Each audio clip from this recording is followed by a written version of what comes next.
जय Bhavani. August महिन्यामध्ये ज्यावेळेस शिंदे सरकार होतं 2024 ला एक घोषणा झाली होती. त्यावेळेस नुकतेच महाविकास आघाडीचे 30 पेक्षा जास्त खासदार निवडून आले होते आणि त्यावेळेस अनेक घोषणांचा पाऊस पडला होता. त्यातली एक फार महत्वपूर्ण घोषणा ही होती की महाराष्ट्र सरकार नदी जोड प्रकल्प करते.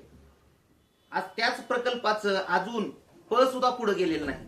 त्या प्रकल्पासाठी 2,85,000चा जो निधी लागणार आहे तो निधी केंद्र सरकारकडून वित्तीय संस्थाकडून अपेक्षित होता. परंतु नुकतंच असं लक्षात येतंय की केंद्र सरकार ह्या निधी बाबतीत सकारात्मकता दर्शवत नाही.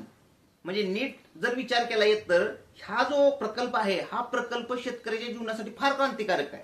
कारण हा पायाभूत सुविधेचा प्रकल्प आहे. पाणी ही इतर कोणत्याही गोष्टीपेक्षा शेतकऱ्यासाठी सर्वोत्तम गोष्ट आहे.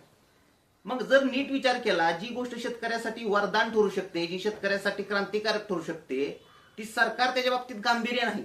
मग सरकारचं शेतकऱ्याचं धोरण काय आहे तर जे काही शेतकऱ्याचं उत्पन्न आहे ते दुप्पट करणं.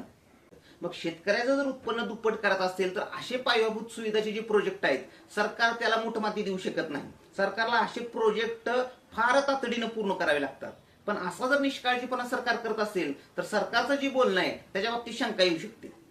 त्याच्यानंतरचा महत्वपूर्ण भाग आहे मग शेतकऱ्यांसंबंधी सरकारचं धोरण नेमकं आहे काय. ते धोरण हेच म्हणावं लागेल की 5 वर्षाला आली की एक कर्जमाफी करणं. शेतकऱ्यांनी ह्याच्यामध्ये एक गोष्ट लक्षात घेतली पाहिजे की कर्जमाफी नाही तर तुमचेच पैसे वेगळ्या मार्गाने तुम्हाला येतात, तेही कमी प्रमाणात. म्हणजे 5-6 वर्षाला एकदा कर्जमाफी होते असं जर आपण समजलो तर शेतकऱ्याचा 5-6 वर्ष जो भाव चोरला जातो त्यातले ते 5-10% रक्कम आहे. शेतकऱ्याची जर अशीच वाताहत होत राहिली तर एक लक्षात घ्यावं लागेल उद्या जर क्रांती झाली तर हा त्यातला केंद्रबिंदू ठरेल. त्यामुळे सरकारनं लक्षात घ्यावं की हा देश कृषीप्रधान आहे.